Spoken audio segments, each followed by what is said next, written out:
लोग आज नॉर्मेलिटी से आगे ही बढ़ेंगे। तो यानी कि हम लोग ये कहना चाहेंगे कि यहाँ पर नॉर्मेलिटी एक ऐसा फैक्टर है जिस पे ला के हमने वीडियो को छोड़ा था। तो नॉर्मेलिटी क्या थी, ये पूरी बात आपको बताई थी कि यहाँ पर नॉर्मेलिटी का फार्मूला, नॉर्मेलिटी की डेफिनेशन की पूरा इक्विवेलेंट मास तक हम आपको लेकर के गए थे।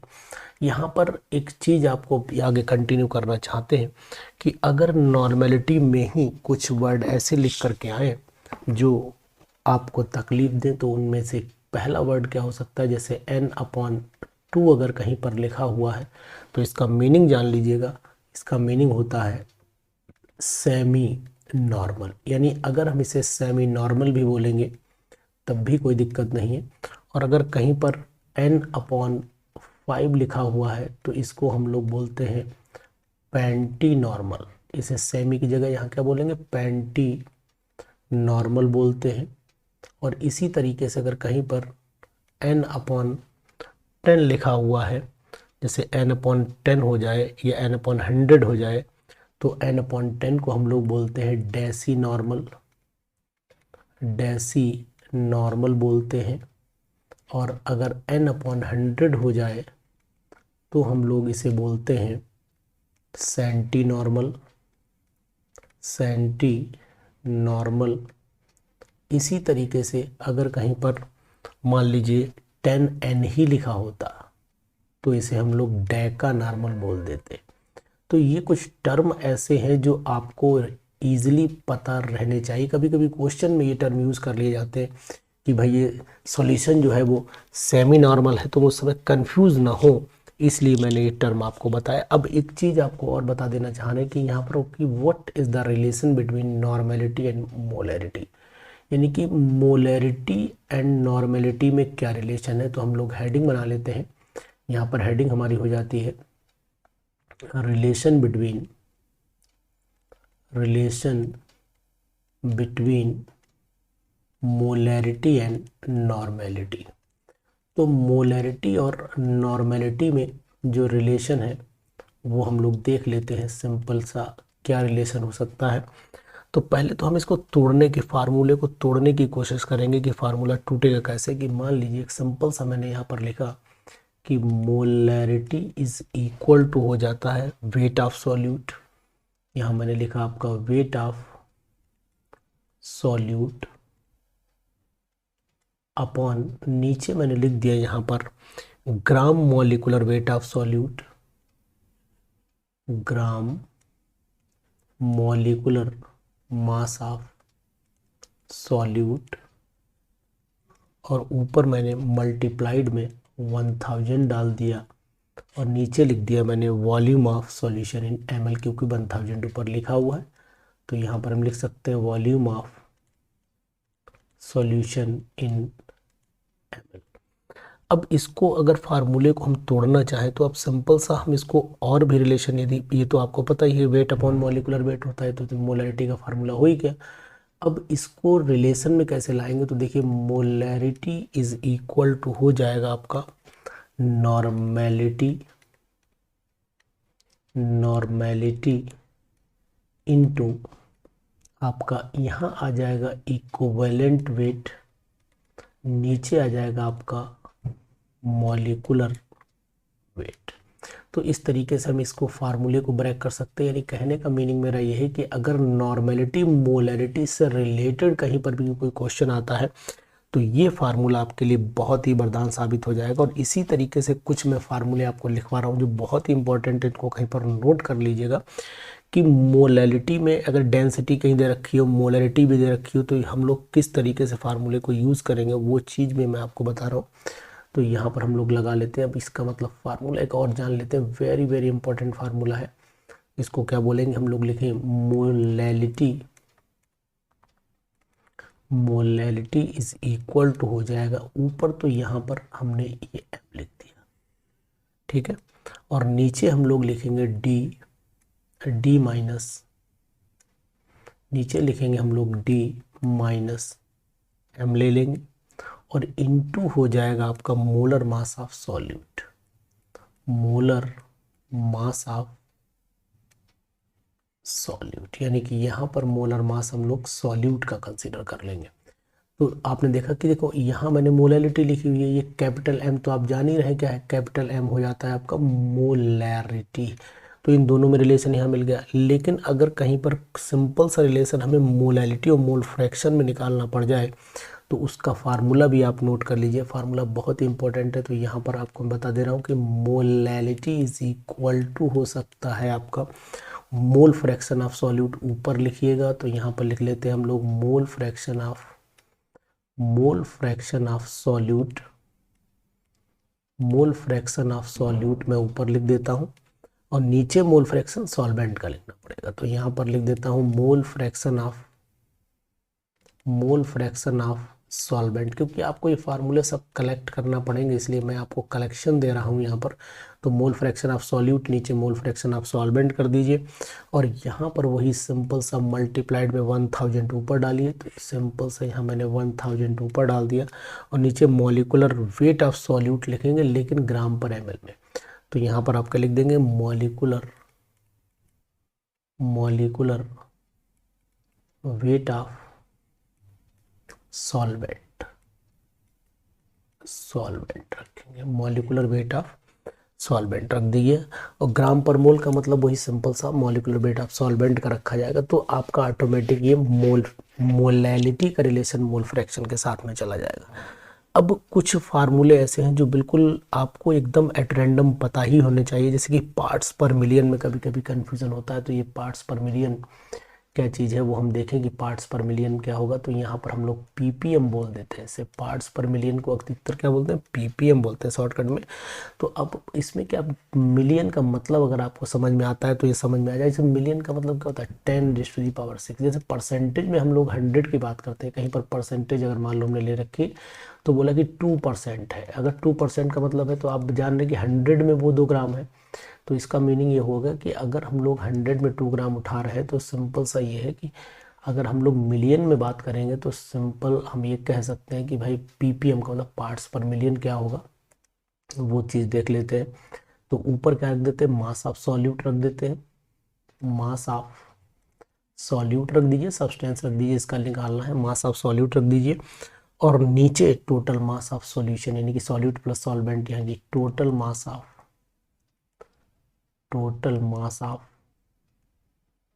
सॉल्यूशन ले लीजिए, ठीक है ना। तो इस तरीके से आप इसको यूज़ कर सकते हैं। तो पार्ट्स पर मिलियन यानी मिलियन की जो बात होती है वो इस तरीके से 10⁻⁶ से हो जाती है, इसीलिए यहाँ पर ये चीज़ यूज़ की जा रही है। अब यहाँ पर एक चीज़ आप और जान लीजिए कि अगर कहीं पर मोलैरिटी मतलब डेंसिटी, ये न्यूमेरिकल भी बहुत आता है एग्जाम में और बहुत पूछा भी जाता है, जिसको आप अक्सर क्या होता है डायरेक्ट फार्मूले से कैलकुलेट। तो मोलैरिटी और अगर मास परसेंटेज दिया हो तो क्या रिलेशन निकल गया आएगा। तो यहाँ पर मैं लिख देता हूँ रिलेशन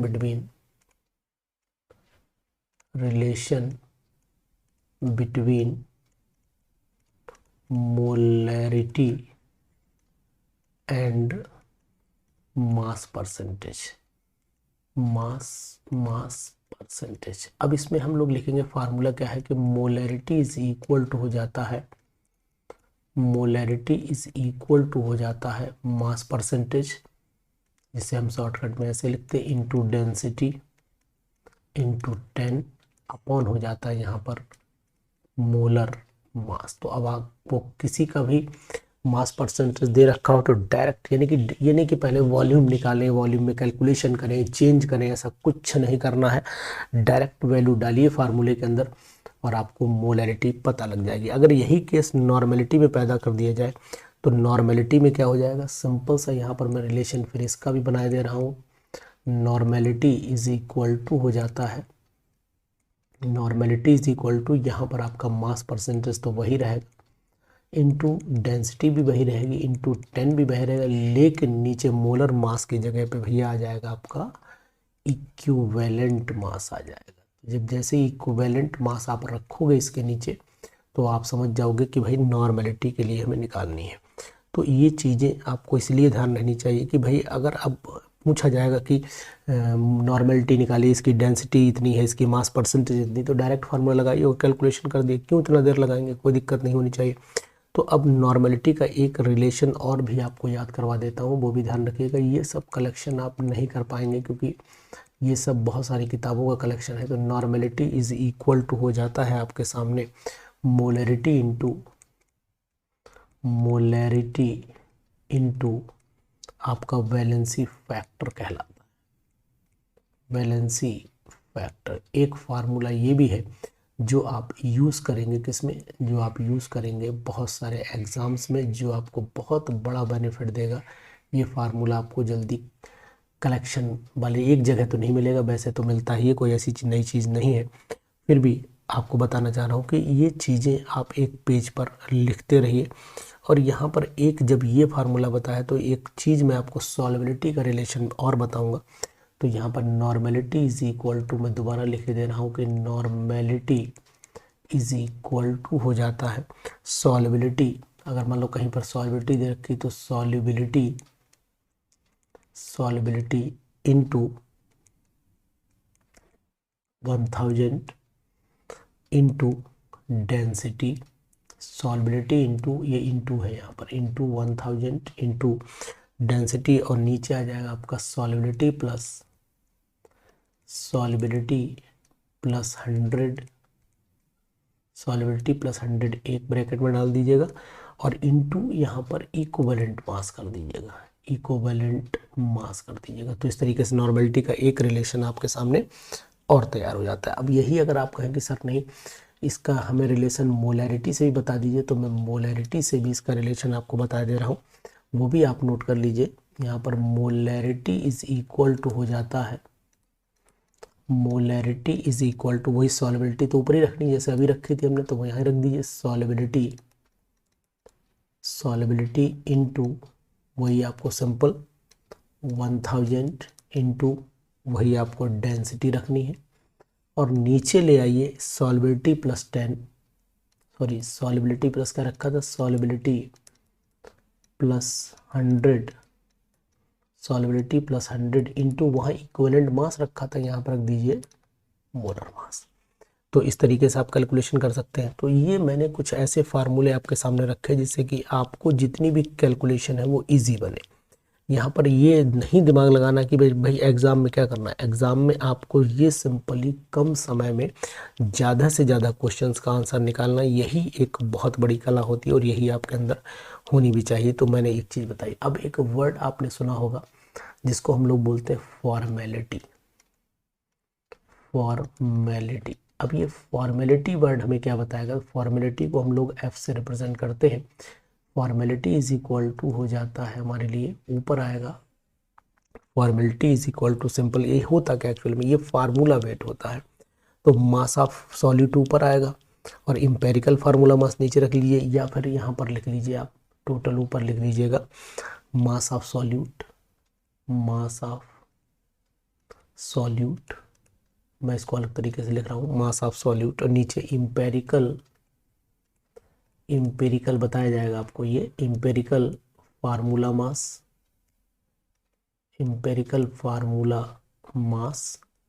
इनटू 1000 और नीचे वही वॉल्यूम ml में रख दीजिएगा।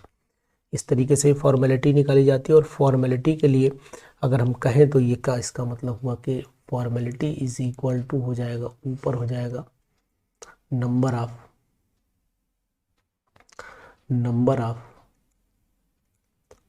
मोल्स ऑफ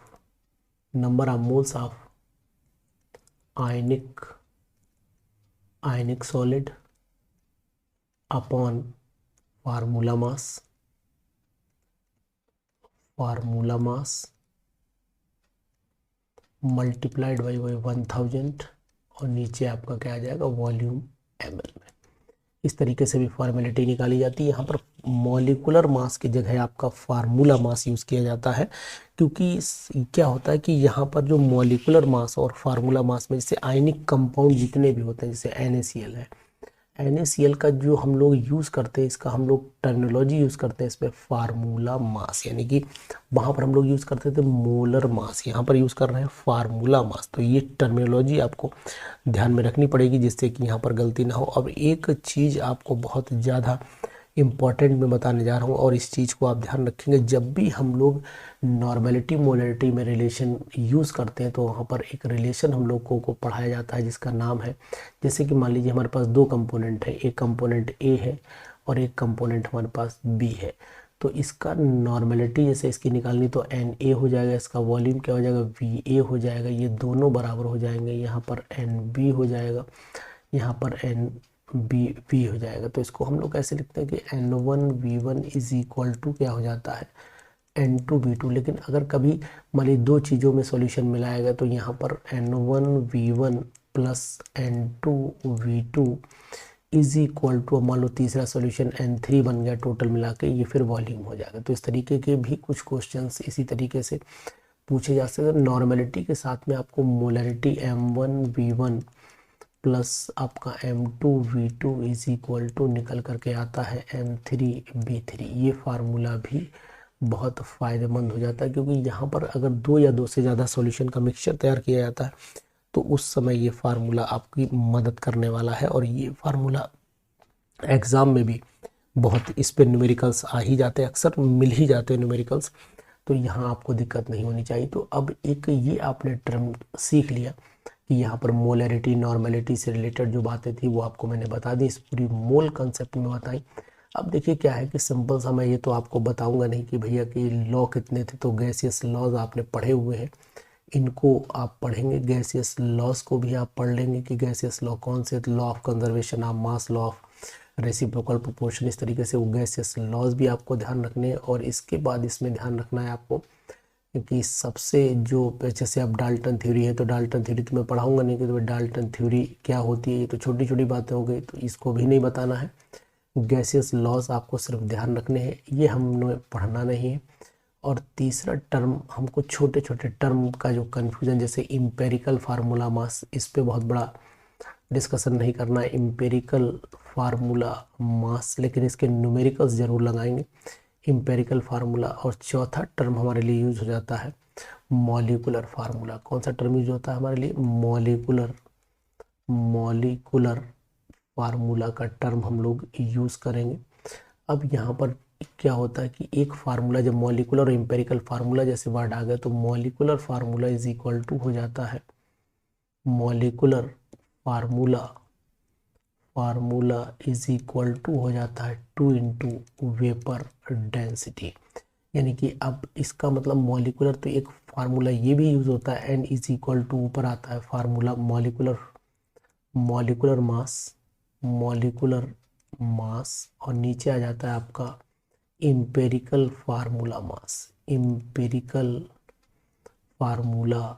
मास हो जाता है, फार्मूला मास। ये फार्मूला भी आपको ध्यान रखना है। और इसके बाद क्या हो जाता है, molecular formula is equal to हो जाता है एन इंटू इम्पेरिकल फार्मूला। यानी कि यहाँ पर अगर मॉलिकुलर फार्मूला निकालना है तो एन आप निकाल चुके होंगे, और जब एन निकाल चुके होंगे तो इम्पेरिकल फार्मूला से इसको मल्टीप्लाई कर दीजिए, तो यहाँ पर मॉलिकुलर फार्मूला आपको निकल आएगा। तो इस तरीके के क्वेश्चंस में हम लोग इम्पेरिकल और मॉलिकुलर फार्मूला के टेबल से ज़रा सीखने की कोशिश करते हैं कि भाई हम लोग इम्पेरिकल और मॉलिकुलर फार्मूला कैसे निकालेंगे। तो टेबल की फॉर्मेटिंग कैसे होती है वो आपको पता होगी, यहाँ पर टेबल सीखना नहीं लेकिन बताना, आप चूँकि पूरी बात ही चल रही है तो टेबल बताना ज़रूरी बन जाती है। सबसे पहले हम लोग यहाँ पर सीरियल नंबर ले लेते हैं।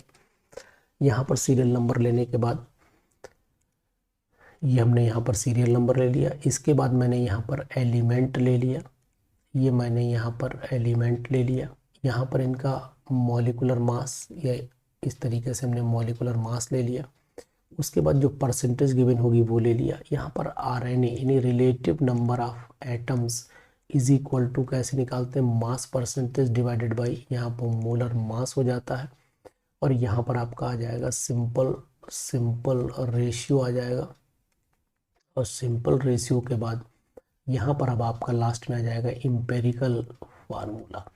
तो इस पूरी टेबल को हम लोग बना रहे हैं। इस टेबल में क्या करना है कि सबसे पहले हम लोगों ने इसका डिवीज़न कर देना कि ये हमने सीरियल नंबर की लाइन खींच ली, हमने यहाँ पर ये एलिमेंट बना लिए, ये हमने यहाँ पर मोलर मास लिख लिया, इसके बाद ये हमने यहाँ पर आपका परसेंटेज देखी, यहाँ पर relative number of atoms RNA, और यहाँ पर सिंपल रेशियो, और लास्ट में मॉलिकुलर फार्मूला। तो ये जो लाइन भी टेढ़ी बड़ी खिंच रही है, कोई दिक्कत नहीं। अब आप समझने की आप समझने की कैपेसिटी रखेंगे तो हम समझाने की कैपेसिटी भी रखेंगे। तो ये मैंने यहाँ पर लाइन खींच दी सीरियल नंबर, यानी कि इस तरीके से, ये इस तरीके से। चलिए अब करना क्या होगा कि हमें हमें ये करना है कि सबसे पहला काम ये कि भाई हम लोग इसमें ये देख लेते हैं कि भाई इसे मिटा दें जरा, बस ठीक है। चलिए अब क्या करना है कि सबसे पहले हम एक एलिमेंट को कंसिडरेशन में ले लेते हैं। जैसे एलिमेंट मैंने मान लीजिए यहाँ पर एक नंबर 1 एलिमेंट लिया, नंबर 2 मैंने 2 एलिमेंट और 3 एलिमेंट लिया। एलिमेंट में एक मान लीजिए कार्बन ले लेते हैं, एक हाइड्रोजन ले लेते हैं और एक यहाँ पर ऑक्सीजन ले लेते हैं। मोलर मास पता है, इसका 12 होता है, इसका 1 होता है, इसका 16 होता है। कोई नहीं, एक रिवीजन, एक तरीका आपको यहाँ से पैटर्न बताना चाह रहा हूँ, बाकी और कोई बहुत बड़ी बात नहीं। अगर मान लीजिए इसका परसेंटेज ए है, इसकी परसेंटेज बी है, इसकी परसेंटेज सी है, तो आरएनए निकालने के लिए A/12 हो जाएगा, यहाँ B/1 हो जाएगा और यहाँ C/16 हो जाएगा। अगर इनकी वैल्यूज़ निकालते हैं तो सिंपल मान लेते हैं कि इसकी वैल्यू जो है वो सपोज़ किया कि मान लीजिए इसकी वैल्यू x आ गई, इसकी वैल्यू आपकी y आ गई, इसकी वैल्यू z आ जाती है। इसमें सपोज़ किया कि भाई ये वैल्यू जो है वो सबसे लीस्ट है। अगर मान लेते हैं ये वैल्यू सबसे लीस्ट है, इसे अगर हम लोग लीस्ट वैल्यू मान के चलते हैं तो लीस्ट सबको डिवाइड करेंगे तो x/x इज इक्वल टू हो जाएगा, x/x इज इक्वल टू 1 हो जाएगा। यहाँ पर आपका फिर क्योंकि लिस्ट वैल्यू x है तो x सबको डिवाइड करना पड़ेगा, इसको मान लेते हैं ये 2 आ जाता है और इसको z/x ये भी मान लेते हैं कि 1 आ जाता है। तो इम्पेरिकल फार्मूला क्या है, कार्बन की वैल्यू 1 आ गई, हाइड्रोजन की वैल्यू 2 आ गई और ऑक्सीजन की 1 आ गई। तो यानी इसको हम लोग लिख सकते हैं CH2O। तो इस तरीके से ये हमने इम्पेरिकल फार्मूला एक निकालने का सिंपल मेथड आपको बता दिया। अब इम्पेरिकल फार्मूला में क्या है, जैसे कि मान लो हमारा इम्पेरिकल फार्मूला CH2 आया, तो इसका इम्पेरिकल फार्मूला मास देखेंगे तो यहाँ पर 12 हो जाएगा, यहाँ पर आपका 2 आ जाएगा, यहाँ पर आपका 16 आ जाएगा। टोटल अगर निकाल दीजिए तो टोटल आपका 30 आ जाएगा। तो ये आपका इम्पेरिकल फार्मूला मास हो गया। तो यहाँ पर सपोज कर लेते हैं कि भाई इम्पेरिकल फार्मूला मास जो है, ये आपका इम्पेरिकल फार्मूला मास जो है वो आपका 30 हो गया।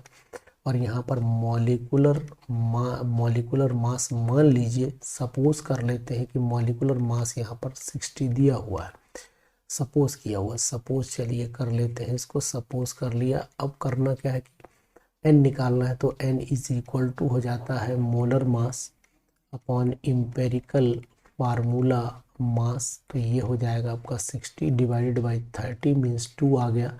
तो n की वैल्यू आपकी आ चुकी है 2। तो यहाँ पर मॉलिकुलर फार्मूला होता है n इंटू इम्पेरिकल फार्मूला। तो n क्या आया, n2 आया। इम्पेरिकल फार्मूला ऑलरेडी क्या है, CH2O है, तो ये C2H4O2 एक हमारा मॉलिकुलर फार्मूला तैयार हो जाता है। ये एक मैंने सिंपल मेथड से आपको बताने की कोशिश की किस तरीके से हम लोग इम्पेरिकल मॉलिकुलर फार्मूला के मतलब उसको कैलकुलेट कर सकते हैं। इसी तरीके से बहुत सारे क्वेश्चंस हैं, बहुत सारे कंसेप्ट हैं। इसमें लिमिटिंग रिएजेंट एक ऐसा टर्म होगा जो हम यूज़ करेंगे बाद में, यानी कि एक टर्म है जिसका नाम है लिमिटिंग रिएजेंट। तो दोस्तों ये लिमिटिंग रिएजेंट की वीडियो नेक्स्ट से हम कंसिडरेशन करेंगे, यानी कि इस लिमिटिंग रिएजेंट पे हम एक अलग से सेपरेट वीडियो आपको देंगे। उसका कारण है कि लिमिटिंग रिएजेंट से रिलेटेड क्वेश्चंस पीजीटी में खूब आए हैं और ये क्वेश्चंस लिमिटिंग रिएजेंट के जो होते हैं ये थोड़े से क्वेश्चन जो होते हैं ट्रिकी क्वेश्चंस माने आते हैं, यानी कि ये क्वेश्चन इजीली जरा सा कंसेप्ट लिए हुए होते हैं। तो लिमिटिंग रिएजेंट होता क्या है ये तो आपको पता ही है कि the amount of the substance that can be completely consumed in the during a reaction. तो लिमिटिंग रिएजेंट क्या होगा, पहले मैं यहाँ पर डेफिनेशन लिख देता हूँ कि लिमिटिंग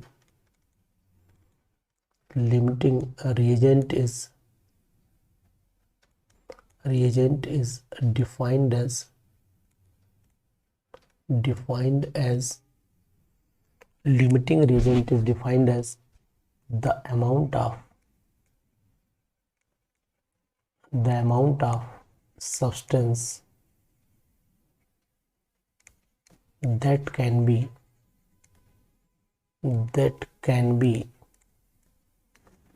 consumed, completely consumed लिखिए, completely consumed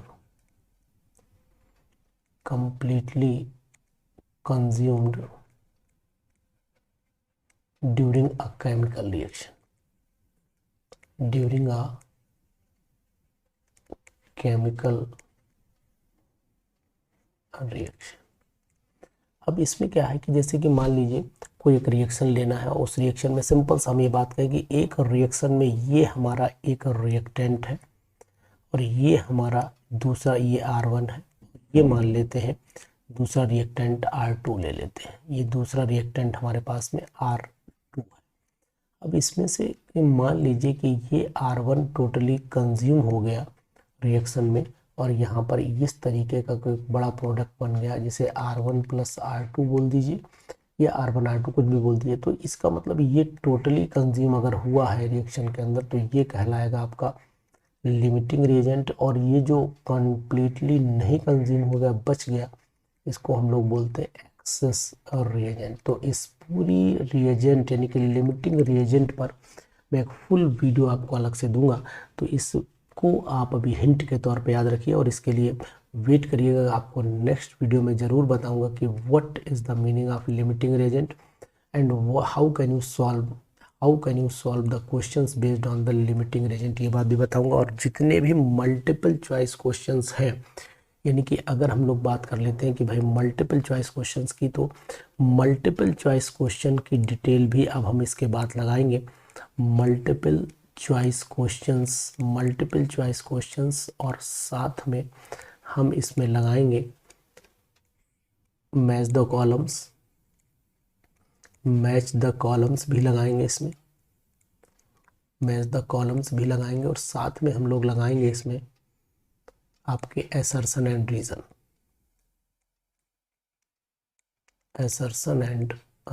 तो हम तीन कैटेगरी के क्वेश्चन इसमें समेटेंगे और इन तीन कैटेगरी के क्वेश्चंस के लिए आपको थोड़ा सा वेट करना पड़ेगा, और वेट अपना नहीं करना पड़ेगा, वेट करना पड़ेगा किसका, वेट करना पड़ेगा इस वीडियो का, कि जिसमें हम आपको बताएंगे कि मल्टीपल चॉइस क्वेश्चंस कौन से होंगे, मैच द कॉलम्स कौन से होंगे और असर्शन रीजन कौन से होंगे। तो तब तक आप इस वीडियो को देखिए, समझिए और इस वीडियो को मैक्सिमम दोस्तों तक शेयर ज़रूर कर दीजिएगा, जिससे कि ये वीडियो यहाँ से यहाँ तक भी पहुँच जाए। और जब ये हर जगह पहुँचेगी तो आपका तो फ़ायदा होगा ही होगा, लेकिन मैक्सिमम लोग जो इस सराउंडिंग्स में बैठे हुए हैं उनका भी फ़ायदा ज़रूर होगा। Thank you, have a nice day.